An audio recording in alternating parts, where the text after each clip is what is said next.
time. Well, yeah. Well, we are live. So, as talking to the guys, we weren't sure what to talk about today. I mean, it's funny. I had a soccer match. So I'm chaplain for the soccer teams, for both the boys and the girls teams. And one of the girls didn't know the Pope died until like a day afterwards. So wow, that was literally the first thing I heard that morning. Mrs. of the Empire pokes me at like 6 a.m. and she's like, "Hey, the Pope's dead." I'm like, "Oh, you could have let me sleep for that, honey. You could have told me in an hour. It would have been okay." Yeah, I mean, it was weird. I went camping on Easter Sunday after everything was done. Went away for a night. I learned I need to buy an air mattress because the cot I have is not big enough to be able to stretch out the arms, and then you let that. So I'm going to get an air mattress. I ended up sleeping on the ground and woke up around 4 in the morning to find out he had died. Yeah, I didn't know. I first found out about it, I think, because I saw Ms. Martin Teresa Martin was streaming about it. So that's when I first saw about it.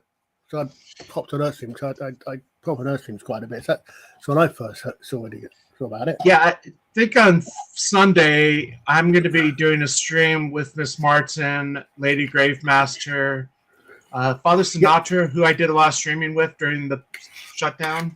Yeah, he's actually he's a cousin of Frank. Let me guess. When he does the mass, he does it his way. No, we did it the way we're supposed to. Which actually, that reminds me of something I was going to ask you, and Father Justin, if he was on. I was thinking about, I think it was actually on one of Miss Martin's streams. When you're doing mass or any other service, Father, I don't mean I'm genuinely interested in how it works. I'm not meaning to be at all offensive. Obviously, as far as I'm aware, a large part of it is the same every time. Right. So Eucharistic prayer. So yeah. So do you find that it enables you to almost go on to automatic when you're doing that bit and actually think ahead? You can. For what you've got, I will say the only one I have memorized by heart is the second Eucharistic prayer, which is what I use during the daily Mass. Sundays I do 3, and I don't have it memorized, so I'm attached to the book. The only there's like a few different prayers. I only use the first 3. Right. And I actually did my master's paper on the first Eucharistic prayer. 60 pages in 3 months. Wow. That was fun. I was thinking, I know that going way back to the Greeks and before, the pre-literate, the whole purpose of a large, a lot of bardic sagas and the rest of it. There's a lot of repetitive. So think of what's coming next. Well, the first Eucharistic prayer goes back to the time of St. Ambrose around the 300s. I mean, there's elements that are found. It doesn't really get finalized till about 500. And again, it's a long story. But one of the interesting things that happens during the Mass now that the Pope is dead is usually when we have the Eucharistic prayer, we pray for the Pope, the Bishop, and all the clergy. But now that the Pope is dead, we don't say the name of the Pope. So we just go with the Bishop and all the clergy. All right. So until the new Pope is elected, don't know when that's going to be. That's what we do. No, it occurred to me do you think it'll be... Oh, go ahead, Colin. I'm sorry. I was going to say that actually, think about it, I suspect that may actually be the memory thing. It's just occurred to me that also when you sing a song, hymns or other type of song, you've got a chorus. And is the purpose of the chorus partly what's coming up next? There you are. Your mic kind of dropped. Oh, so I say it might be I moved slightly. I said when you're singing a song, if you've got a chorus, is part of the purpose of the chorus for your brain to think ahead to what the next verse is going to be.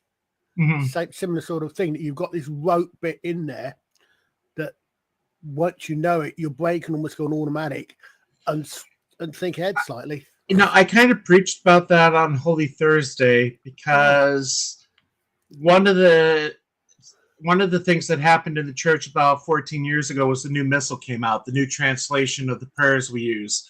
So it was a more accurate, faithful translation from the Latin into the English. And the beauty of it is everybody had to pay attention to what they were saying again. Because, I mean, for the 30 years I was in the pews before being a priest, you know, we had the old way we said the creed, the same thing with the Gloria, the prayers and everything. Now it changed, and you had to actually focus on what you're saying, paying attention to the new translation. But 14 years later, it's kind of become normal again. Has it been 14 years? Wow. 2011. Okay, admittedly, I still get it wrong. Yeah. My brain is so programmed into what I grew up with. Every time it hits, I'm like, the only one I get right is with your spirit at this point. That's the only one that I don't mess up on a routine basis. And Mrs. of the Empire gives me the elbow, and I'm like, I know.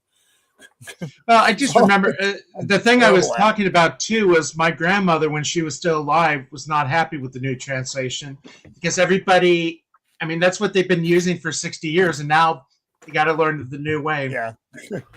Well, Change is hard. Change is hard.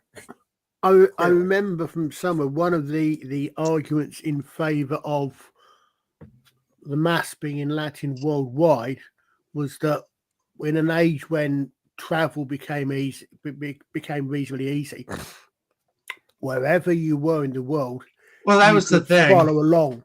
Whereas if you only did the service in your native tongue, in the vernacular, if you went somewhere else and you didn't speak the language, you couldn't follow it as easy because you knew what was going on. But I've long had this theory that one of the reasons that humans don't like it when someone speaks in another, it grates a little bit when someone speaks in another language, is that the hindbrain can't understand what's happening. And if the hindbrain can't understand what's happening, it's unhappy. If it can hear what's going on around it, it knows it's safe. So, you know what's going on. If you hear noises, you don't know what they are. It makes you're conscious. Consciously you think about it. So if you do that in your back brain, if you like. So I've long thought that's one of the reasons why a lot of people find it distracting if someone's talking in another language. So again, the thing. I like the old Mass. I've been to the Latin Mass, but the problem is the prayers I know in Latin, I just know how to pronounce the words. And some of them I do know. I do know some of the words I'm saying when I pray in Latin. But to do the Mass in Latin, it would be hard. Because you're more focused on pronouncing the words correctly rather than really getting into the spirit of what you're saying.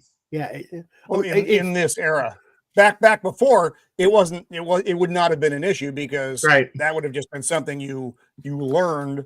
But even then, I don't know if priests would. I was showing part of the Shoes of the Fisherman to my kids this week in class, and Leo McKern, the great British actor, was talking about he's one of the cardinals of the church, and he talked about wanting to just be a simple country priest with enough Latin to be able to say Mass. So, I mean, the thing is, at that time, I mean, you would learn how to say the Mass in Latin, but you wouldn't really be fluent in Latin. Mm-hmm. And speaking of which, Roman, I did enjoy Pilgrims.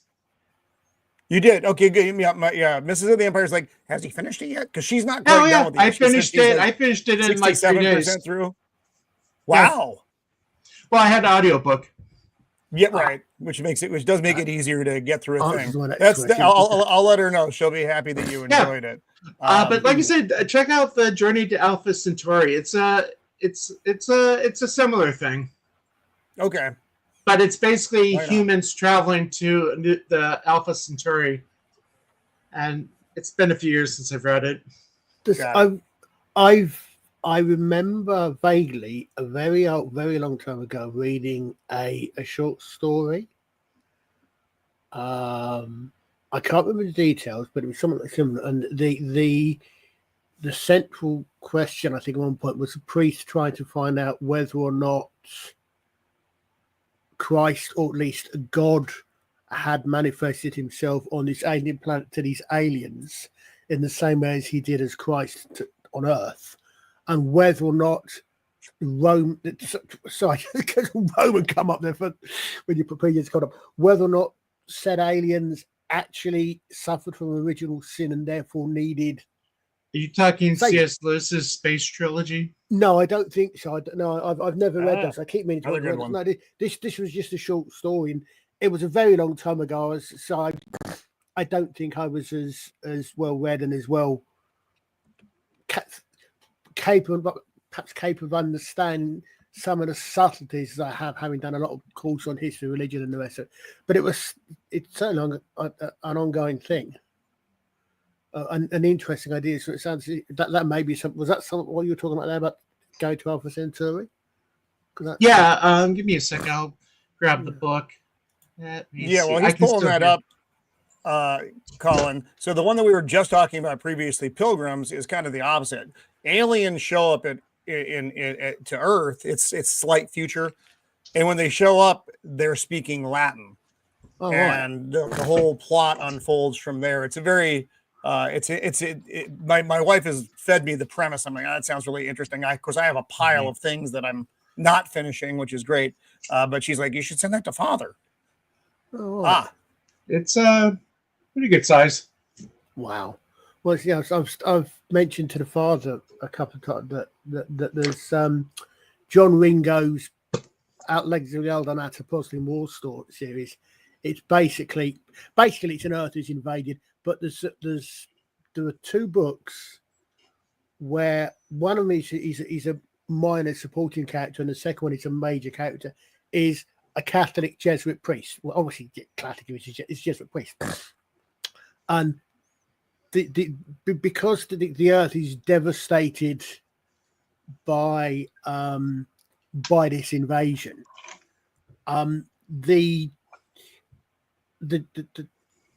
Holy Father, the Pope of the time, makes certain changes to doctrine, and he sends this priest off on a voyage to basically to literally to track down the people that have done the invasion. That's the one, Derek, the puzzling one. It's called the Telluriad, and basically what he does is he comes. Oh, Justin, he comes in and basically he says it, and it's I as an outsider, I think it's actually quite interesting, and I think it's actually quite respectful for the way it puts it. But I'm always worried that I think people who such fans have got to understand. But I'm always a bit worried.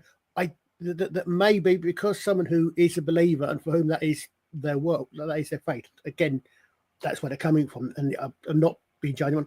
Might find some of the things offensive, but I find it's a really interesting idea. The fact that,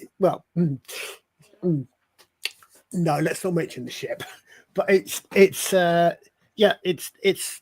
I thought it's really interesting because he actually goes off, there's not just him, there's lots of other co-religionists go off with him. Because they just want to introduce them possibly to the idea of God. And so I find that quite an interesting book. But my problem is I have about 30 books I'm reading right now. I know the feeling. That's too many. Well, my PayPal account should be coming up to help pay the bill I'm going to owe Justin. Yeah. Yeah. I've got a guy. I got a guy keeps coming to my store like, you got any more books? I'm like, I got a guy who I'm holding the Superboys and the Loises and the Supermans for. And when I get his list, well, one of those books could be, they're not for you. They're for my boy, Father Miller. So let me see if I can find the, I got to bring up the picture. Father Paul is texting me right now. Oh, he'll be on in a minute. He'll be on in a minute. Oh, good. So I've got things to share and talk about and amaze. Hold on. I had an interesting. Let me know when you're done talking about things that are more important, and I'll tell you more stuff. Well, I'm trying to open up the image you sent me. Yes. Oh yeah. Yes. Derek, one of them does is the survivor of the Darwin invasion, the previous one, which is set in South America and Panama. Incidentally, both of the authors of a lot of these books are ex-military, and that's the attitude they come, the experience they come at it from. A bit like David Drake. So this is what your funds that. What is the saying from PBS? Brought to you by viewers like you. From donations, This is what your contributions are buying for me. donations from viewers. By the way, shout out to my boy James O'Halloran for hooking me up with Space King merch. Because if you haven't watched Space King, you haven't, and you know anything about Warhammer, Space King it's from Flash Gets. It's absolutely hilarious. Well, you got to share with them your Thor comic. There it is. Yep. Oh, wow. Let me bring that up. Hold on. I'm trying to make sure the light. There he goes. It's a real one. Introducing. Holy cats. Yeah, this is the beginning. This is the first Thor appearance. Sweet, So we had a collection come in. I talked about it's the books that Father Miller has there, and I have a little thing going with my partner, my boss. I'm a volunteer, not an actual employee. But when I quadruple his investment, I'm allowed to cherry pick collections. And I won't say we got the collection for, but it was an absolute amazing deal. We got an absolutely amazing deal. And so we've been dealing with CGC for 5 years now, probably spent over $50,000, I think, with their company and with all of our customers and our books. And it's been a wonderful relationship. Never had a problem. I send in last week. I next day aired the first Hal Jordan and the first Barry Allen. And it's on its way back to me as rejected because of damage. Ooh. Oh. So I can't wait. Now, we've been told that they think that one of the boxes they refused was water damage, which I'm okay with, because even if the box was soaked in lake, old comics you can fix. You can fix all that. That's not a problem. So we're optimistic. But I was only allowed to insure the box for $10,000 when technically when they come back, we're talking about 20. So we'll have to see what happens. The good news is we did not invest nearly that much money in it. So if they end up, whatever it is, we'll get what we don't. It's Fingers crossed, my friend. Yeah. Are the comics themselves sealed in waterproof cases? All the my packaging? books go in. Yeah, they're all in Or bags they- and boards. or they- And then they went into a cardboard book mailer, and then I wrap that in bubble wrap, and that goes in another box, and then that goes in another box, and I smash it with a hammer. No, it's very well protected. I wrap it in tape. Anywhere water could get in, I could run tape across all the creases and seals. So you get this box that's the size of a desk, and inside it's 3 comics. Why does this thing only weigh 4 ounces? Don't ask questions you don't want all the answers to. None of your business. I always appreciate overpacking. As a record collector, I want them to do whatever they can when they are sending me these things. I had one instance. Sometimes you get them and it's like, yeah, geez, did it? Because it comes in a big box, and all they do is they throw the record in the big box, and you're like, Amazon did that with a book I ordered. I ordered one of the hardbound trades that they did for G.I. Joe. And they wrapped it in paper once and put it in a box 10 times bigger than the book. And yeah, exactly. Perfect sound effect. All the way back to my house. Made possible by viewers like you. Made possible by viewers. Hey, I gotta share something. I made him a great deal, by the way, so it's also yes, he did. I'm very excited. I gotta share something that will give you eye cancer. Tom, Midnight's Edge, shared this earlier today. Oh dear. Oh yeah. Get ready for eye cancer. I saw. Oh no, no. What? It's Patrick. Voyagers of the Patrick Starship Enterprise. Dang. Look at that. What's your status, Commander Cheeks? Everything's peachy. Commence nautical nonsense. Its mission unclear. Krabby Patty, engage. Hit it, Crabs. Aye, Captain. Its crew unfazed. We slither apart. Fire The only one that grew up my kids Sound the watching foghorns. Where's Officer SquarePants? Boldly going Captain, it's him. where no one has gone before. I'm ready. Greetings, Sponge Robert. Weird dream. Perhaps it was your imagination. Whether you like SpongeBob, Star Trek, or both, find your mountain of entertainment on Paramount Plus. Okay. So this isn't a real show. It's just a fun. No, emotional- but it's garbage. Oh, don't you like SpongeBob? I like Before- that way before better they than said he any was episode gay. of It's Strange Clucks New from Worlds. Trek. Yeah, I really hate this Spock. Well, Oh, I don't like fake Spock. Hi, not like Father they Apple. can dig up Leonard Nimoy and bring Good him to see back you. for you. Hello. This is what I got from the post office today. Uh-oh. No. We're having the same problem here. It's a rash of issues. Luckily, it was just a Kickstarter. They weren't that valuable, but just a couple of comic books. So You never know. They could make a movie of it 20 years from now, and then you're looking at $10 to $20. oh yeah. I'll sell it with the box from when the post office was still around. Very It nice. reminds me, Vintage. Justin, I'm coming to your neck of the woods in a week. Yeah. Bring the next week actually. I'll I'm bring going- some of those something that's killing the children to see about getting graded. And I'm gonna have I'm gonna make an effort. I'm this was the last week of the month, so it's order book for me, all the order we gotta do. So next week, Monday morning, I'll be through all of the rest of the books that I'm holding for you. So I'll give you the thank you. information you need. So you'll have all that, and then you can bring me all your money. Again, brought to By the you way, this by viewers sweatshirt- like you. Look at this sweatshirt comes with hate maces on its dangles, and these things are metal and they hurt. I hurt myself putting on the sweatshirt earlier today. Those are sharp. I don't think that was good product. What was it Johnny Why, Cash sir? saying? I hurt myself to see if I still bleed. Yeah, See hurt if I still myself feel. today to see if I still feel. So, Father, we were talking about the Conclave before when we went live. Yeah. What are your thoughts? I like the African Pope idea you were telling me about this week. Yeah. That was a joke, but I don't know. I mean, the What, idea- Cardinal Sarah or Cardinal Tungsten? Tell him. the main problem is that Americans always see these debates in terms of the two-party system, Yeah. and Roman politics is much, much different than that. You know, it's hard. It's even hard for me to explain. But what those cardinals think is important will not be what we think is important. Yeah. So if you think you've got it figured out, or you think like this will be the main issues, no. I think, if anything, that the Cardinals are going to want some stability, and somebody who's not going to get on a junket with the press and just make stuff up. Well, I would assume all the rules were laid out in black and white a long time ago, and there's not a lot of deviation from that. The rules are, but the candidates are always different. So, Okay. I mean, Here, I'm gonna.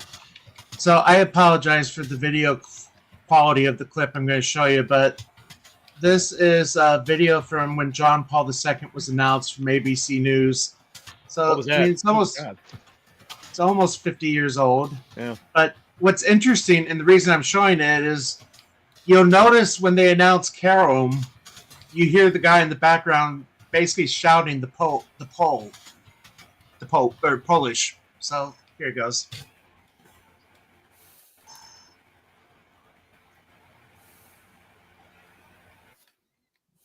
Did you hear that? Not hearing anything. No, I don't have any. Oh, audio. wait. I'm sorry. The sound probably isn't. Let me see if that's You sure. gotta hit that play button down at the bottom corner there.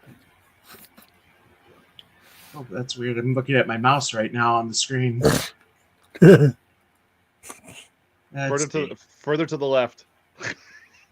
What, down there? Yeah, Oh, I know I that. didn't think it was. I didn't know it was playing. It looked like it would not have been playing. Yeah. Yeah, So am I the only one who was born when Pius was Pope? I'm 49. Where does that put me? No. You were No. When did Pius pass away? 58. 58. There you go. Is it yeah, playing? that was just before me. Wait, he passed away in 58. No, Pope Pius the Sixth, right? It wasn't Pope Pius the Sixth. Pius the was the Pope. 12th. Paul the Was it 6th 12? was the one you're thinking of. Oh, Paul. Yeah, you're not that old, Roman. It was John the get my- 23rd, then Paul the 6th, then John Paul the 1st, then John Paul the 2nd. Paul Yep. Oh man, how have I gotten this so wrong? Because And my what's brain does scary- not work well at my age. What is scary is Pius XII died in 58. John Paul II was elected in 78. John Paul died in 2005, and 20 years later, we're now here. Yeah. So the same amount of time has passed between Pius and John Paul as from John Paul to whoever's now. Yeah, so I'm hoping just for a stability candidate. I think a lot of the bishops would want somebody who's a good administrator. The I think the Vatican's finances are still in kind of a mess, and then especially now that they've lost so much funding from USAID to their charitable organizations. Frankly, like if they told me that Dolan was the new pope just by the fact that he has friends in Washington and could get the money going again, that would not surprise me in the least. Probably not going to happen because he's an American, but the American I think pope. that's got to be on their minds. There it is. Okay, I found the other video. What's wrong with Americans? Jeez. Here we go. Okay, this is where the sound is not wasn't working. I didn't realize it wasn't the previous one South American, the one that just passed Yeah, away. from Argentina. Yeah. Okay. Don't cry for me. So- From Argentina. Okay, again, notice what they say after Carom. As far as we can understand, Habemus Papam, eminentissimum ac reverendissimum Dominum Carolum. You hear the poll? Sanctae Romane Ecclesiae Cardinalem Boitiva. Yeah, so That is true. This is fun. Peter Jennings is trying to pronounce as far as we can Wojtyła. understand, the Cardinal Felici has just announced the name of a Polish cardinal. Am I correct, Father O'Keefe? This is exactly correct. This is Cardinal Charles Wojtyła, who is 68 years old, and he is the Cardinal Archdiocese of Cracovia. You're anglicising that because it was Carol. Impasuit Ioannis Pauli, who has taken the name of John Paul. Here's the fun part. This is quite an extraordinary surprise, Father O'Keefe. Absolutely. Cardinal Carol, to be perfectly honest, I can't even pronounce his name yet. Wojtyła? It's Wojtyła. Wojtyła. The accent is on the T. Wojtyła. Although you spell it Wojtila. Wojtyła. My Polish friends have assured me of that. Like a bee. So yeah, that's the thing I was telling some people. It's like they think so and so is going to be pope. It's like you don't know. Nobody expected. I mean, you hear the reaction of the priest in the background saying the poll. I mean, that was.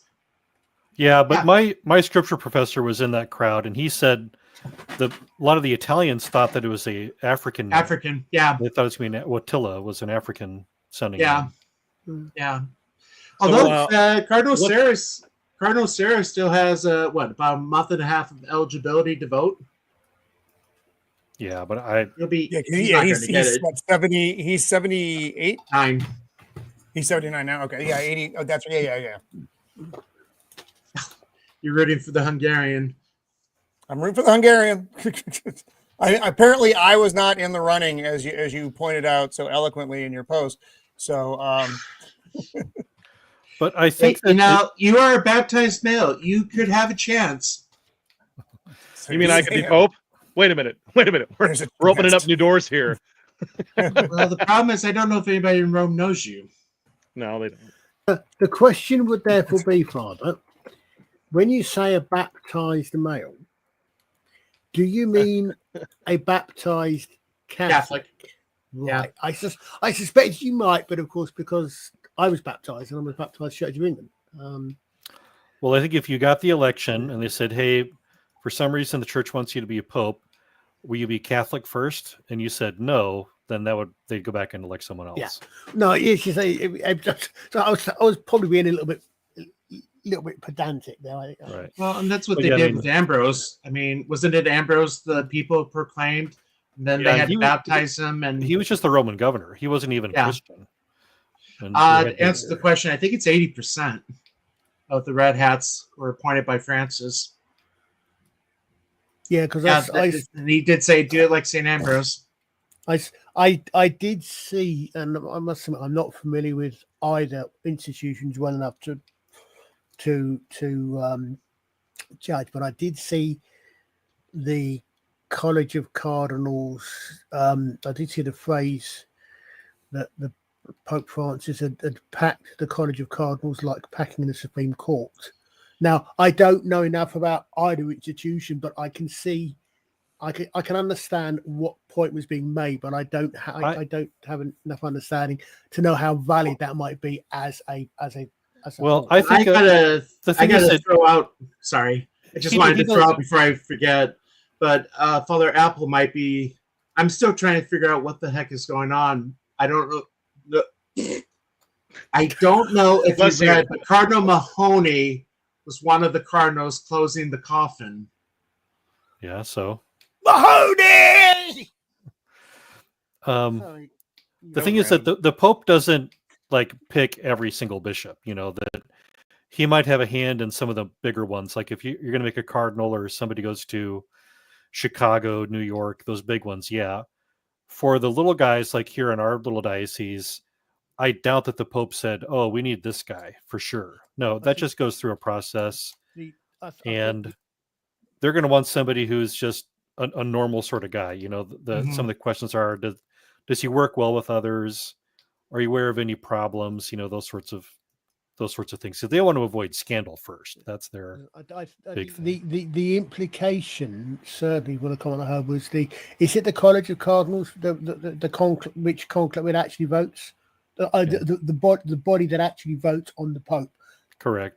Was it the College of Cardinals? It's College of Cardinals. Yeah. Oh, what? The word cardinal in Latin means hinge, so they're the hinge point of the church. They keep things moving. And just to answer Eric's question here, the Holy Catholic Church is referring to the Greek term universal, not Roman Catholic. That's the 4 marks of the church. And yeah, Grabthar's hammer makes a good point. Kupich has been a kingmaker. But it'll be interesting to see. I mean, he's 76, so it'll be interesting to see what the new Pope does with him. Does with who?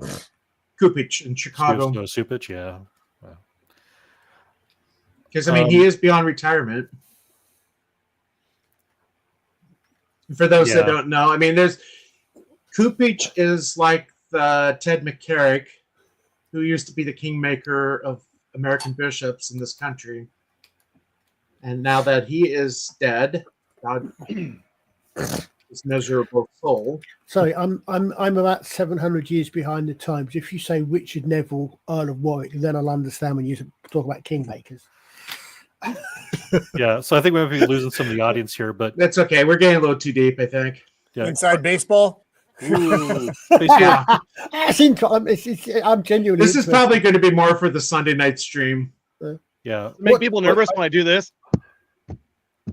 I think what's more interesting for me is your guys' take on the role of the Pope as being kind of a pop culture figure, because John Paul really stepped into that role very strongly, and he was a very recognizable symbol of the world all through the 80s and 90s. Well, did that have anything to do with the push of pop culture, using everything as symbolism and sales back in those times in the 80s? That was nothing but pop culture. Everything. They took everything and made it pop culture. Yeah, and part of it was the fight with communism, so they're using any symbol they could to fight communism. And the Pope was a big one. And he was very charismatic, and he was a good speaker. And then I think Benedict was maybe not so much. I think people liked him, but he wasn't like the public figure that Francis was. Francis really knew how to work the cameras. Is that just a given that the Pope is going to be in that role from now on? Don't know. Does he get a grappling hook? I'm just answering Colin's question. Colin, it's going to be nighttime over here. Yeah, I thought you in might. America, so it'll be late your time. Horribly early my time. Fun thing is, I'm going to try to find the image. There's in the John Paul II comic from Marvel. I think there's a scene where Wojtyła comes to Philadelphia in 1976, and he's greeted by a Polish priest. I actually know the priest that was in the comic. Well, that's cool. Get him to sign a copy for you. He's been dead for probably 10, 15 years now. So that might be harder to do. So, but I don't, just trying to figure out when the conclave was going to start. I'm thinking it's probably 2 weeks, isn't it? It take that long? Maybe. Well, they haven't set the date yet. Oh, is there like a whole morning process that they have to observe before they get to that point where they're choosing? Yeah, I mean, will be there's on Saturday. I mean, they're doing that morning period now, and then they're already working out the kind of the rules for how they want to proceed with the election this time around. So, I mean, the rules are down there. They're just working out the logistics. Mm.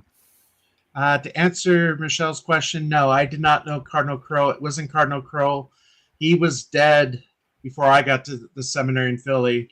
The bishop at the time I was in Philly was Bevilacqua and Regali. And thank you, Miss Martin. Yeah, that's the it's between the 6th and the 12th of May, because it has to be at least, there was a certain amount of weeks it had to be after the death of the Pope. So I was going to say that it seems a little bit odd that the head of that given the Pope's position, the churches were out ahead for that period of time. But then, of course, I remembered how old the institution is, and that presumably that the purpose is designed to have time for all the cardinals to assemble. Mm-hmm. That was actually one of the criticisms, because they wanted the cardinals to be there like the day after. And Cardinal Zinn from Hong Kong is like, how are we supposed to get there? I mean, we're on the other side of the planet. I'm trying to remember the American cardinal that had to travel by boat and missed the conclave because it got there late. When he's tempted to wonder how long it will be if the next pope, assuming that the one after the one that's elected this year, is actually elected by Zoom call, or yeah, they have digital self presences in the Vatican, like a chair that. with a TV on it. They just like a digital self. We prefer not to do things that are digital because we understand that societies can collapse. So that's why even on church documents, they still prefer that we keep things on microfilm, because all you need to read microfilm is a magnifying glass and a candle. Well, I mean, in fact, given what we were talking about earlier on, and it's just actually thought was going to be here. What do we do when, in 200 years' time, when the travel distance is, well, how long does it take you to get back from Mars to vote for the Pope? Oh yeah, if there's a bishop on Mars. Just thinking ahead a little bit, but I think we'll be folding space by the time that happens. We'll just. I think I think there's already a diocese that includes the moon, and I believe it's Houston or Cape Canaveral, or what's the one in Florida, because that's where the shuttle took off from. I heard they're already building a Buc-ee's there. Just Oh.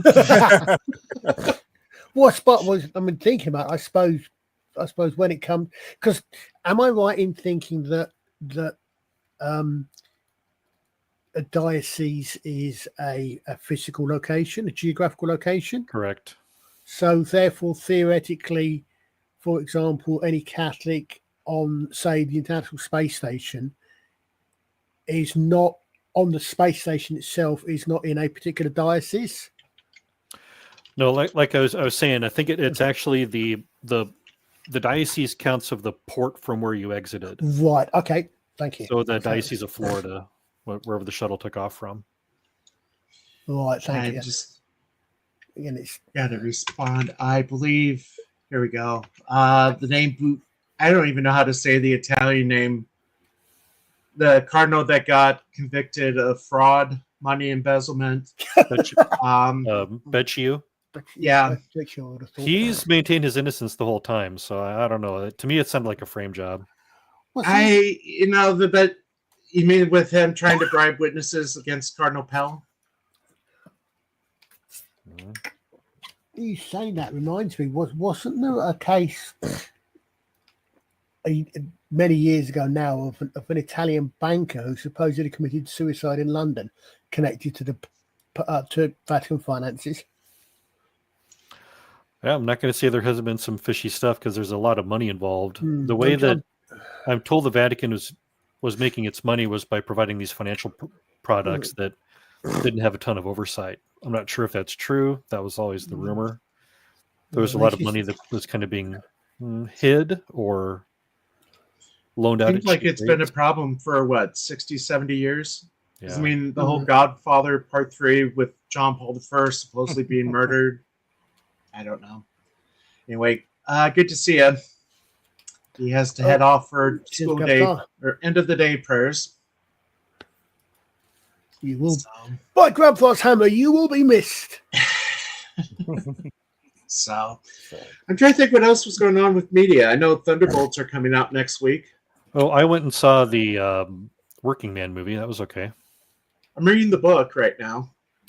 It wasn't like a life-changing experience, but I kind of wish we had just more just regular old action movies. But did you see Nobody? Refreshing.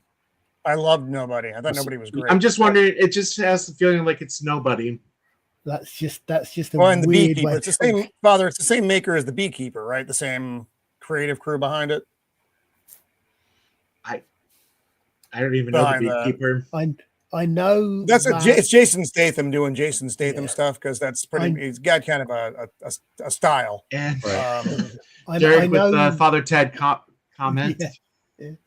I know Andor season 2 dropped the first 3 episodes because I was on the stream. I didn't watch the first one. I have no interest in Disney Star Wars whatsoever. I watched. We were talking about it on stream on Wednesday.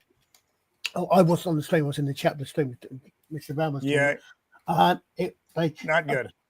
Well, I'm not thinking the point of it. They were saying, "Look, do we actually want to continue with this, or we don't?" Because they were so bored with it that not necessarily that it was bad, but that it was boring. No. Actually, episodes 1 and 2 were fine. They were very much in the vein of season 1. Episode 3 had some problems. Justin, I've heard it. Justin, you don't have sound right now.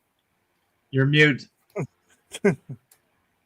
Better for everybody that way if I unclick that. No, I binged the first 3 episodes, and I can tell you I was excited to see what they were doing with Andor, and the first 2, like you said, Roman, the first 2 episodes were fine. Of course, it's a little slow because they keep dragging these short movie stories into full series. Yeah. But number 3 lit the internet on fire, and it lit me on fire because I had to fast forward through it. There is nothing so far away from Star Wars as a rape scene or an attempted rape scene. And it was. How do you put that in Star Wars and say Star Wars? It's not Star Wars. It's not Star Wars. Some of the people were trying to say, well, they blown up planets. Jabba the Hutt took sex slaves. Quite honestly, none of that was like right here, and none of it was. That was a Game of Thrones style. Yeah, I said that. I said the first 3 episodes were all the bad stuff in Game of Thrones. None of the just all the bad stuff that was in Game of Thrones. That's what the show is so far to me. Yeah, it was entirely inappropriate because everybody loved episodes. The first 3 that we all saw, episodes 4, 5, and 6. In my brain, it's always just Star Wars because that's back then. But everybody loved those. It was family friendly. Yeah. Everything was fine. Even when they blew up the planet, it was more of an abstract. I mean, you knew what had happened, but it wasn't like right here. You didn't see people melting. Yeah. What? No, exactly. If they'd shown the mushroom and then everybody dying on the plane, that would have been horrible. And that wouldn't have been appropriate for families. Yeah. Even Rogue One was fine. Anybody could see Rogue One and they wouldn't have an issue with the content of Rogue One. Mm-hmm. But did they give it a rating? It was a 14 plus. It was a plus 14 or whatever. Yeah. But it was still, I get it. It's modern Star Wars for modern audiences, but this isn't the kind of, they will lose people because of that episode. Oh yeah, there's no way they won't, because nobody wants that. No, it's Star Wars, man. It's maintaining the trope of there's always going to be a creepy male out there who's going to try to rape you.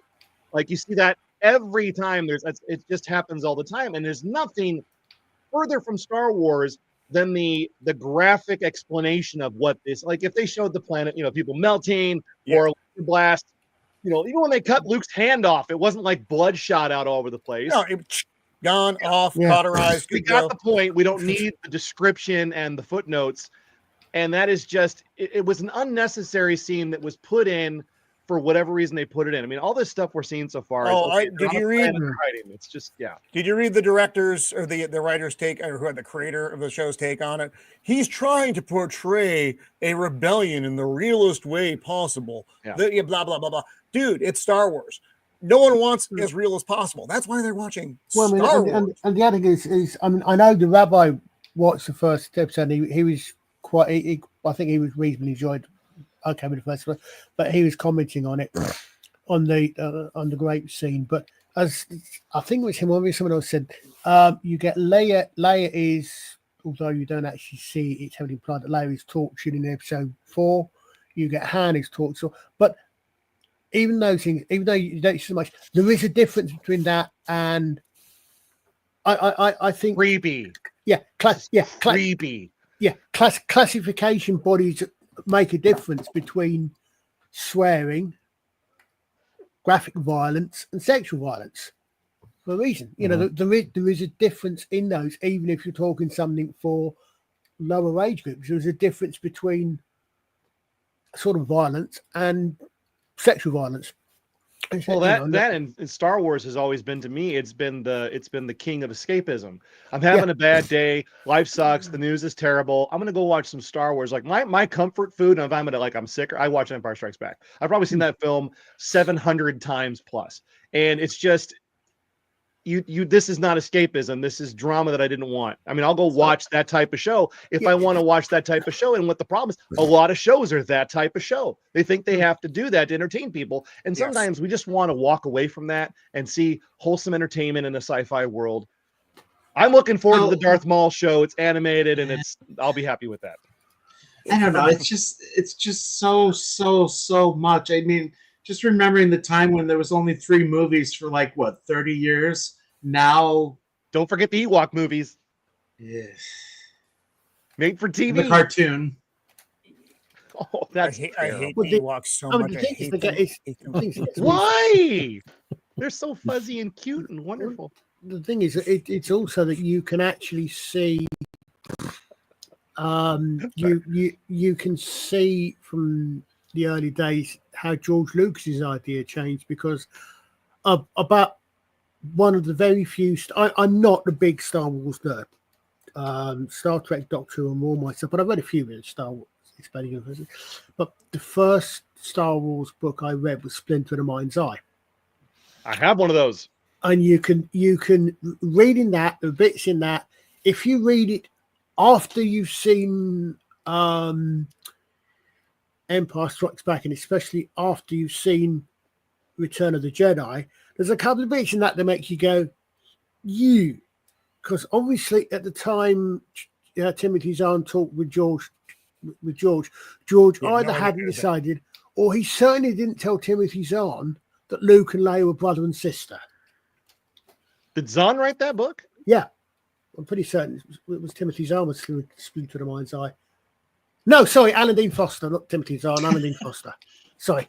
I knew it was a well-known science fiction author. It was Dean Foster. Well, that's almost irrelevant. The point is, Lucas didn't know what he was doing. Yeah.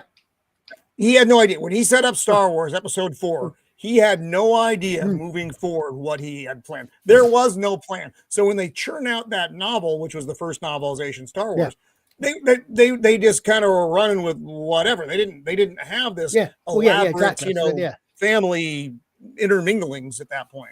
Yeah, I mean, clearly, Alan Dean Foster, correct? Yeah, I said I have yet to read this, but I'm going to someday. I've got to get back into the Flinks novels. Only been like 40 years, dude. I don't read novels, okay? I'll have to find the audiobook to get it done any faster. No, I had a reading issue when I was a kid, and if I didn't have pictures on the page, I couldn't follow what the hell was going on. Heck was going on. Yeah. Well, yeah, I have the audiobook too for the first of the Thrawn trilogy. That I have a graphic novel of that I'm chewing on for the second time because I really enjoy it. I met Timothy Zahn this last week in the C2E2 when I took man Paul Apple with me too. Yeah. He was a super nice guy. I think he had a nice conversation, didn't you? I think he liked being there and getting all the love and attention. Now that the Star Wars universe is collapsing, he's like, I told you, my stuff is really good. It's weird. I think. No, you need the one of Alderaan. It's just a box of the lava rocks from your grill, and it's the Alderaan playset. That's my favorite. Oh. I think until a few years. An action figure for Roman. I think the Star Wars stuff was about the only Timothy Zahn books I had not read. Boss fight you got. Read a lot of Timothy Zahn. A wonderful red Sonja. Oh, nice. And she's not covered underneath the chainmail, which I think is really interesting. But oh my! Wait, that's a good figure. Is that new or is that an old one? I just got these. My boss is not big on selling toys in the store, so I usually get a couple for myself. So I have one for me. Who's the manufacturer there? Is Hey, that NECA? Oh, this is Boss Fight. This is Boss Fight. Put one They're aside the for me. They're the ones that put out like the greatest action figures. I'll put it back up there if you want to see it. They like the greatest non-brand name action figures. Like I had some.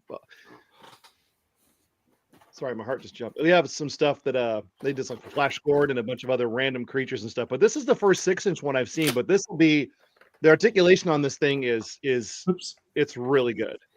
How about this? Oh, hey! Oh, sweet. That's cool. the one from Frazetta Girls. Oh, Frazetta Girls. Yep. Very nice. Yeah, they're making them really high functional. Set me aside one of those red sunnies if you have another one. I'll take it. But I bought them from you. I'll get you. Oh. Yeah, Order I have me a another whole one then. child that has been collecting behind me. Left Eye Eagle and I do an unboxing show every couple of months because we end up with too many things. I got one more for you. What is that? we watched the ad a few weeks ago. Is that the full moon? That's the full moon one. Yeah. Yeah, I was looking for that. Pimpin' ain't easy. Hilarious. Now, Roman, you know about RoboForce toys, right? Back in the 80s, and they're doing them now as a new toy line that got a cartoon. I'm gonna say no. You'll show me something. It was a suction cup. It was like a suction cup toy with arms on it. You could flex the arms. Anyway, this is a very unique item I picked up. If you did the Nacelle comic universe and you pre-ordered all of their books to get their pre-order editions, which is like 12 different books, then you got this. It's like super rare. I have the only one on eBay. I got 2 of them. And I just thought that was neat. It was a toy that you could only get if you subscribed to all the comics that no one else is buying, and then they would send you one of these. But RoboForce was one of those. I went to Farm and Fleet with my mom, and I didn't have money. There was no GI Joe, so I would buy RoboForce. I had like 5 or 6 of those. But they're taking a lot of these properties. The Sectors, RoboForce, Biker Mice from Mars, and they're combining them all. Like somebody went out and picked up a bunch of D-rated properties from the 80s, and they're kind of combining them all and trying to do stuff with it. So you saw McFarlane lost their license, or is losing their license for DC. Probably because their packaging is so boring. You think? See, I don't care about packaging. I'm a guy. I rip them right out of the box as soon as I get them because that's why I have to. I collect I enjoy them. Yes, but I agree. Now they got to be thinking of the Big Bang Theory. They're giving it back to Mattel, and it's like I'm so disappointed. I guess I'm going to save money though. Who owns Mattel? Who's running Mattel these days? They don't. They don't know. I just know that the Mattel action figures, because that's who did the previous line. Yeah. Were not good. I've replaced nearly all of them with everything that I had as a Mattel version. I now have as a McFarlane version. And it's just like, so I just ordered the zombie Shazam figure. It's a Walmart exclusive, but they had them on sale finally for like $18, which I was like, okay, I can get that for $18. Nice. My wife will be like, why do you need that? Why? Oh, just watched this the other day. It's one of the best ones ever. No, that's what you got me thinking of, the in-box value. Oh, yeah. Penny gets them the transporters. And then Leonard Nimoy, God rest him, does the voiceovers, and Sheldon is tempted. He opens up his box, he breaks his toys, and then the dilemma of do I take my buddy's toy and pretend it was broken and mine's okay?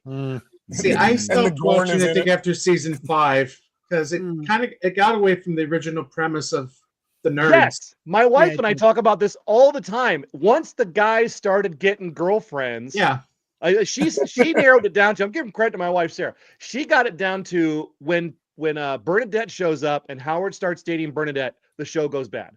It all goes to they start changing their look. Sausage goes from I'm only doing this to please my dad, to lusting over Sheldon. And then Howard was the best character in that show. He was the creepiest, funniest nerd. Anytime, like my wife loves Howard. I don't know. Captain Sweatpants, though, being a side character was pretty good. She called me that one day, Roman. He's like the most accurate guy ever. I had a Captain America shirt and I had sweatpants. I was doing the dishes. She goes, tuck your shirt in for a second. I'm like, why? And she goes, you look like Captain Sweatpants. I'm like, oh, God. Thanks, honey.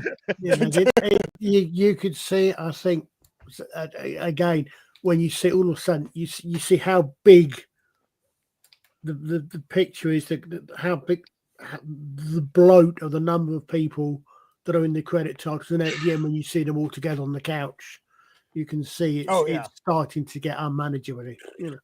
Yeah, well, I mean, it's just another version of Friends. Everything is just the same sitcom stories, just retold. In fact, I would love for them to do a comic shop book show. I think that'd be hilarious. I just never got into Young Sheldon because it's like they were milking it. I never watched that. Is that Hulkbuster? Yeah, a new one just came. No, I don't have a Hulkbuster. I don't think I got this because it was still available, and then I saw the new Hulk figure coming out. And that new Hulk figure looks awesome. Oh, the new, yes, it does. It's not bad either. It's like $50, which but you get all the little accessories that make it fun and posable and displayable. And I love that they've done this thing now where they're giving you extra parts so that, like the Black Widow figure, the Black Widow in white, where they had the extra heads for her. She has one of the most, I have it right here. She had one of the most amazing heads, and I had to put it on my Scarlet figure. Is this the sniper figure? Or is this whatever? I think she was wearing the White Widow outfit, but the head is so well painted that. Oh, the G.I. Joe. I'm sorry. Oh, you swapped out the head for that's a much better. Yes, yes, I have that figure too. It looks amazing. Yeah, it looks amazing. But the figure is expensive. The figure's like, if you get someone on eBay sell to you, they're like $40 to $60. And I'm like, I want that head because it just looks so good. I just want the head. That's like there was a lot of Tony Stark. I wanted the Tony Stark head, but I didn't want to buy the whatever I needed to get it. And then they finally started doing it. I'm like, okay, I've got a couple of those now where it's classic Tony Stark head and Robert Downey Jr. as well. I just got Kilowog. I was so happy to find it. They put it on sale on Amazon. The McFarlane Kilowog figure, not the terrible movie Kilowog, but the actual comic book version of Kilowog. So I've got most of I've got Guy Gardner back there now. I've got a ton of the Green Lantern guys. Oh, very nice. If you're in the sci-fi world and you haven't seen Black Hole, you don't have any credit with me at all. I saw their comic book. It was like a 2-volume, and it was only the second volume. They have a couple. Oh no, there's my camera. They have a couple different ones. I have one. I think it was one of the Del 4-color ones, which is like valuable, but there's another one that's like the first one they did. Love toys. Just looking around my room going, what else can I show off today? Oh yeah. Well, I was one more thing. So next week, Rogue Savage Land #4 comes out, and there's this new artist I've been talking about called Ivan Talavera. I assume he's Italian because his artwork is phenomenal, and that's been a thing there. But this is my new Virgin Rogue in the Savage Land cover. Boy, I wish I had a better camera. Oh, nice. I don't know. Can I show that up close? Just do the face because that's really all that matters. Thank you. Is that Rogue as in X-Men Rogue, or is it is? Look at how he does. He's just adorable. She looks great. And it's just, it's the standard Rogue in the Savage Land because anybody that's not older than like 30 understands why she looks like that. It's because she had a full spandex outfit and she had a t-shirt that she grabbed when she jumped out of her apartment in Australia when she came back to the Seas Perilous. That's all she had on her. And then she got pulled into a warp, sent to the Savage Land, fought Ms. Marvel, and her clothes got torn up because she was living without her powers in the Savage Land. So that's why all of her clothes, like you see the green tied like bandages, that's just what's left of her costume. So she'd walk around in underwear and a t-shirt and a bunch of bandages. That's why she looks like that for those who aren't educated. Okay, breath. I've had a lot of. That's the only reason why she's painted that way. Yeah, we get it. Shut up. So fun little side topic. You saw the Mark Brooks cover I picked up at the show, so I know Rogue stole Captain Marvel or Ms. Marvel's character at one point, didn't she? Ms. Marvel, yeah, Ms. Marvel. That's the only Marvel I care about is Ms. Marvel, the original. I've got some pretty. Didn't get to season 2 yet. No, you know what? Everybody hates on that movie, but I watch it, not the show. I watch the movie, and I watch it as a comedy. And when I first watched it, I said, "This is going to be a comedy. I'm going to enjoy the comedy," and it was funny. The Marvels, funny show. That's it. And then a very forgiving man, Justin. But at the end, though, when you get the CG Hank McCoy, he looks really good. And for an X-Men fan, that was a little bit of a payoff. Okay, I didn't get that far, so. Oh, just go through the whole movie, speed through the movie, get to the credits, watch the end credit scenes. What's her name? The other Captain Marvel, the black female. Monica. Monica. Yes, Monica Rambeau. She gets sucked into another dimension, and then she wakes up in like a hospital type facility, very sci-fi, and Beast, full CG Beast, is just walking around talking to her. And I believe they got Kelsey Grammer to do the voice. Like, it's been a while since I've heard it. Yeah. But he looks Jim Lee 90s Beast comic accurate. And I was like, that looks great. And I hope that's what we see in the Doom movie that's coming. Dune is having I have another no movie. faith, my friend. I have no faith left. Zero. Well, you don't have to have faith. Just don't give them any credit. When you go there, lower your expectations to zero, and then at least you'll be entertained. Unless I am hearing, like, I'm not going to see Thunderbolts in theaters. I'll watch it when it's free. There are certain things I know I am never going to see, like the last not Captain America movie. I will never see that movie. I saw that because my son wanted to go, and it was, I mean, I laughed the whole way through because I'm like, this wasn't even like, not because it was such a bad movie, but because it was such a hodgepodge of ridiculous scenes that could, I mean, you imagine the nerds having conversations about this movie in comic stores, trying to defend what didn't happen, against the, it'd be hilarious to listen to conversations. But what about, it was just dumb. Go ahead. It was just dumb. What about Fantastic Four? Oh, I'm seeing that. I won't see that either. I want to like it. I want to like it. Product. I don't like Pedro Pascal. I don't like Pedro. Him. I agree with you. I agree with you. That's the wrong choice for Mr. Fantastic, but the way they cast nowadays, Vanessa Kirby is too old. Well, I don't necessarily believe that. I think she looks great. But they've all been signifying how that's going to be all these social commentary stuff. And they've already ruined it, Father. They've already. It feels like the Sue Storm movie because that's what's putting. I mean, she's the one that has like the big comments or everything. She seems to be the voice of reason. Yeah, I akin the Reed Richards character to that video clip of Alec Baldwin when he's standing with his wife, and she's like, "When I talk, you don't talk." Like, by the way, that's the only justice I need for Alec Baldwin. Anything he ever did in his life is he's married to a woman that stands in front of the camera and goes, "When I'm talking, you don't talk." Yeah. He did shoot a woman. No, he did anybody killed a watch woman. Daredevil? Was I the only one who watched it?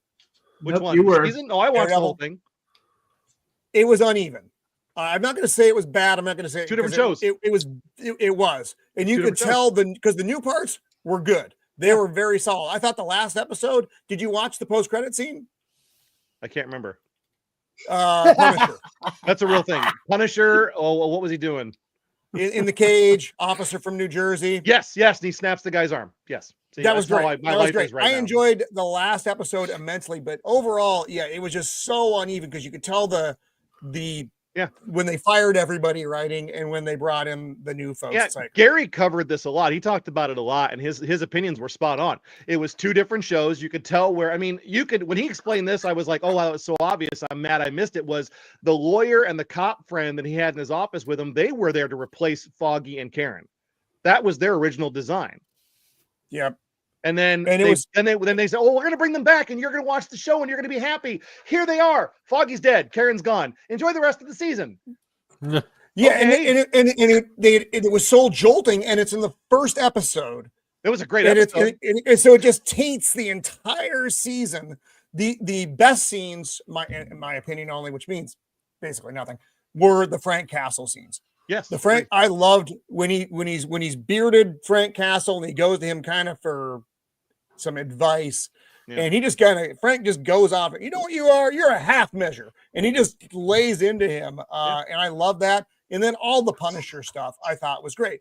That was definitely the new team. That was definitely the old people coming in and working. There's no way it wasn't. And we can say, I mean, this was a very violent show, but this was also the carryover of Daredevil from the Netflix era. So you're not getting, unlike Star Wars, you're not getting jolted by the material because it's exactly what I expected. No, it stayed true. Although to what it was.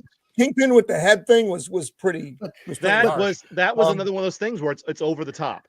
Like when they did it, when they smashed the guy's head in the car in like episode 3 or 4 of season 1. You heard the crunching, you saw the motion. It was very violent, and it was like, let's zoom in on this. Get his eye popping out. One of the cops throw up. I felt like one of them threw up, but they were not. They didn't receive it well, but it was. I still thought it was a fun scene. But from all the reviews I've seen, the most pressing question is: did Kingpin ever get out of therapy? Not well. That's an interesting. I think. Okay, so Yes. therapy The is answer is Matt's yes. That's Matt's girlfriend, and Yeah. Matt is convinced that Kingpin brought her in because he knows they're seeing, and he wants to keep these people close so that he can use them as weapons later. But Vanessa and him are fine now because they had a whole "let's kill the guy that got between us" dinner That was date. also a good scene. That was also. I like Vanessa. I like her character. I also like Vincent D'Onofrio's Kingpin. I didn't see Echo because I didn't care, so I don't care about any of the references to that. But I do like so his bad. Kingpin a great, and I liked what I did like was the fight he was having with himself through the entire series until he just goes all embraces Kingpin again. He was dealing with the fact that he can't do things. That's he my can't boy. do things the way he used to do them because he's like, I'm going to be the mayor. I'm going to be in power. And he realized, oh, I got to go to like social functions and kiss babies and go to schools. Yes. This isn't what I wanted to do. I wanted to rule New York. So now he's dealing with that. And it's like, okay, well, how long until he's kicked out of office or he murders somebody right in front of a bunch of cops? I don't know what else he's going to do, but yeah. I must admit, I never watched the original series, but most of my knowledge about Daredevil comes from either people in reviews or there's a YouTuber called Jill Bearup, and she does some really, really good. One of her things is she's an actor, combatant, stage fighter, and she critiques fight scenes. I mean, some of her best ones, like she's got a couple on The Princess Bride, which are fantastic, but she's done one on corridor fight scenes from each of the first two seasons of Daredevil, the Netflix ones. Oh yeah. So I love those ones there, and where she's saying how the fights work, and they certainly seem very well done. Yeah, Archer. To go back to the Princess Bride real quick, I had a friend who was a fight. He was trained traditionally with rapier with an actual sword master, and he did stage combat. He taught me, and we watched that movie together. And he says that scene between the Dread Pirate Roberts and Inigo Montoya at the beginning when he climbs up the cliff. There's this thing where he says, I see you're using Benetti's defense against me. And my friend Abe goes, Benetti never wrote a defense. That's an inside joke. And I'm like, how do you know that? And he taught me that that's an inside joke that only people who vaguely have studied sword fighting would even get that joke. And I said, that is a brilliant fight scene when you're throwing in OG hard hits for people who only people know that kind of thing. I was like, okay, in that case, mate, if you know that, seriously, it's Jill Bearup, JILLBEARUP. Got it. Yeah, what she's done some really good. She's also I've found her years ago, but a lot of the stuff she does a lot of armor reviews and this sort of thing as well. She does a lot of that sort of thing. But as I say, I think she's got 2 videos on Princess Bride alone. And I'm sure she's pretty popular because I mean I've made this comment before that the fight scenes and Star Wars and everything else that's been coming out are so weak compared to what we got 5 and 10 years ago, where like Ewan McGregor and Hayden Christensen. Hayden Christensen, like they practiced for 6 months for Revenge of the Sith. They cared. Yeah, they prepared and they cared. Prepared and cared. Nowadays, it's like a dance. And like I watched The Acolyte.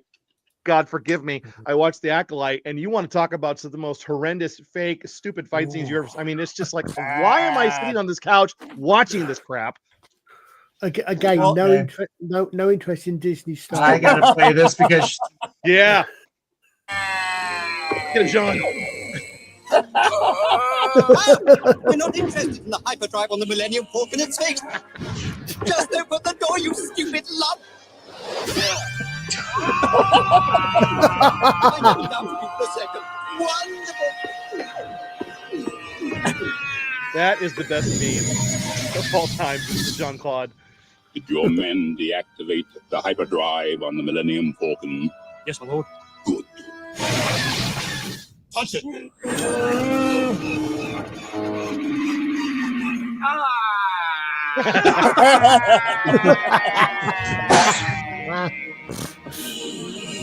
Disturbing.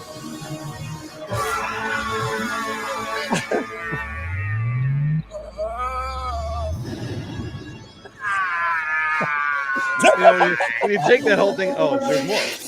Oh, you pressed the stop button. No, did you? No. R2, activate elevator. 311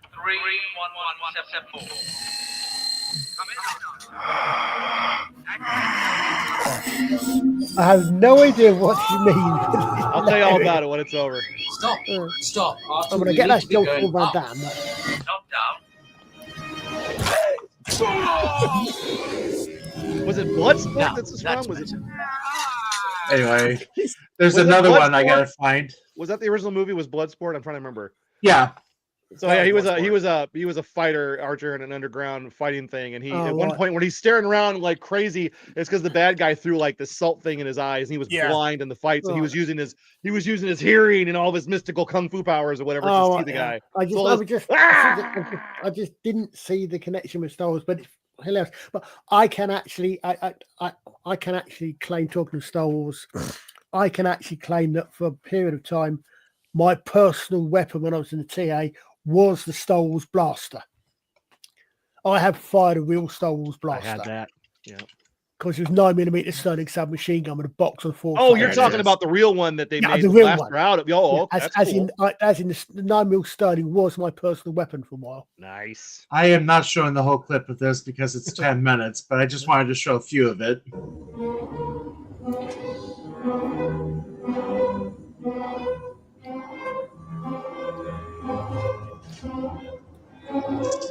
Exciting.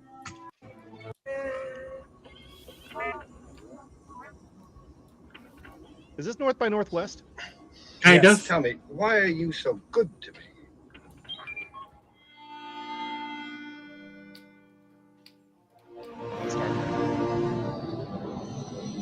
Do you know who I am?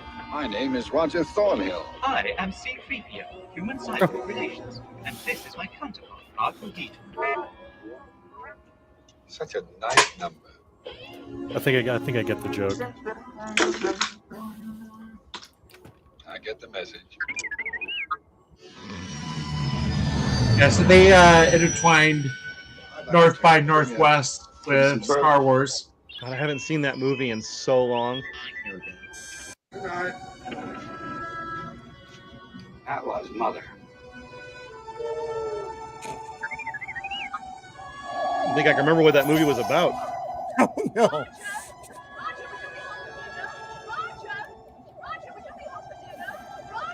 Anyway. What was Northwest by? What was it about? I forget. He was chasing something or being chased the whole time.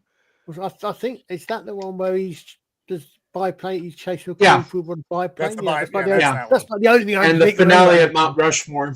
Yeah, that I remember. I just don't remember what it was about. Just remember scenes. So, Cricket. well, I got a little bit more time before I got to wrap up.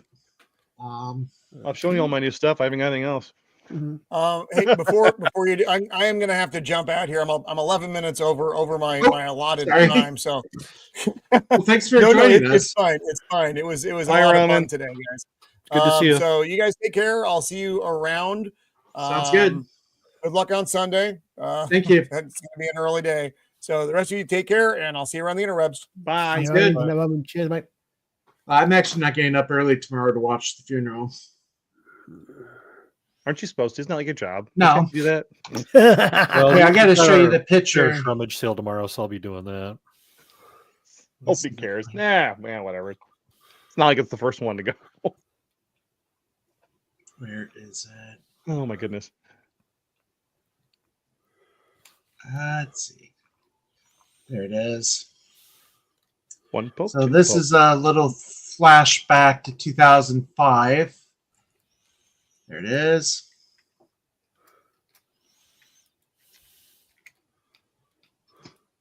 Is that you in there Yeah. somewhere? I was going, as I believe I commented, is that you falling asleep, Father? No. They all do look identical, though, don't they? Yeah. When John Paul II died, ABC News came to the seminary to film us watching the funeral because they were doing is that what it scenes from was? throughout the world of people watching it. So we had to get up early, and we all got together and I don't know, the auditorium, watched the funeral. So it doesn't even seem like it's been 25 years or 20 years.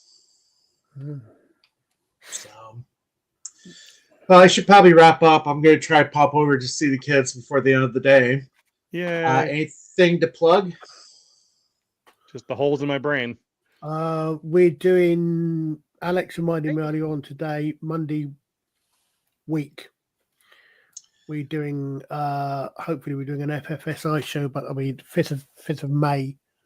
So hopefully, if we're on next week, I'll remember to plug it next week. But well, I won't be able to stream next Friday because I will be in Iowa. In that case, I'll plug it now. I'm going back after school on Wednesday, so I might be in town Friday if that works for you guys. I'm there. Well, yeah, I think you would be. Paul, are you coming? To what now? Are you going to come? I'm going to come. I'm going to go to Davenport next Friday, I think. I may be in town. Probably, yeah. Okay. You gonna hit the comic shop? Get some of those books. You can make your pilgrimage to Captain Kirk's birthplace. Paul wanted to buy them. He wanted to hold them I've up been on them. camera and show you he bought your books. Yeah. I've been there, Riverside, Iowa. So let me guess. You're going. You're taking a big truck, which will be empty. When it comes back, you'll be overloaded with all the stuff you picked up from Justin.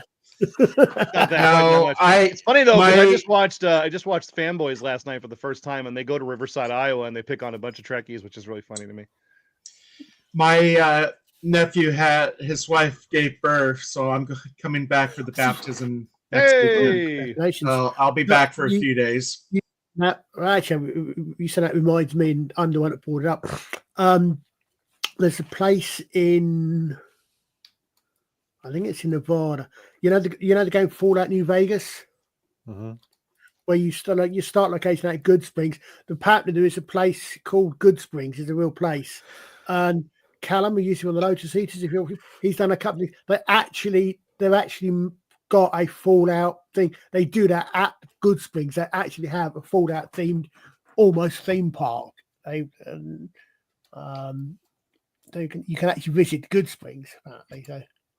So, well, with that, I got to run. So, thank you guys for joining me. Thanks everybody for watching. We'll do it again soon. Yep. And until then, we're hitting the button and we're watching the.